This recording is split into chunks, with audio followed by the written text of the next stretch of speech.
This week's Business Bite. Thanks, Tim, for having us on the program. One of the business tips I wanted to talk about is all of the growth that Kordia has gone through. And when people think of growth, you think it's all good and you're ready to have a party. But the one important thing as an SME that we realize is that it's not about growth, it's about managing growth, and more importantly, it's about managing cash flow. And the lesson we've learned is that profit doesn't equal cash. So 3 areas of growth that we had cash impacts on in our business that we had to really watch out for were: 1, we increased our revenues; 2, we increased our supplier costs; and 3, we increased our company overhead costs. And that all happened during a span of the last 2-3 years.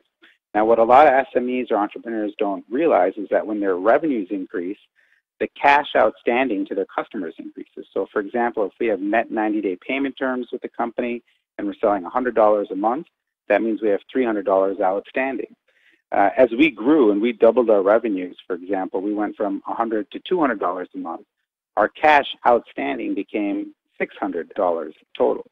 So I think that's very important to realize for entrepreneurs, and also to realize that that increase in revenue doesn't translate until after you start collecting the cash in 3 months.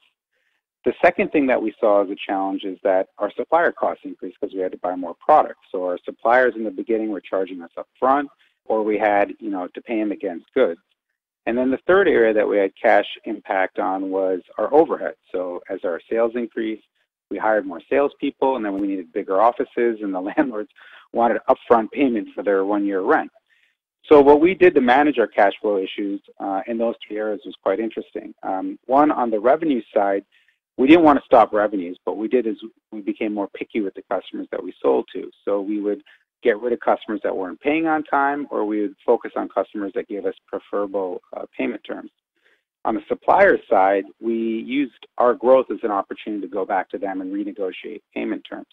So if a supplier was asking for upfront payment terms, as an SME, you can say, hey, I've grown, I'm going to grow with you. Why don't you give me a net 30 or net 60 days so we can both grow together?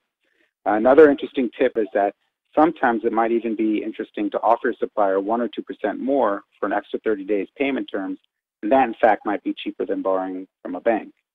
And then finally, when it came to increased overheads, I think this is where creative entrepreneurs really have to kind of sweat it out and be creative. We kept our overheads in line until our revenues or our collections caught up with us. And that was, again, I think, the key to any entrepreneur in being creative in this kind of market. So those are 3 areas that we had to watch out for, and cash flow, and those are sort of 3 tips that we used as we grew as an SME. The Business Bite.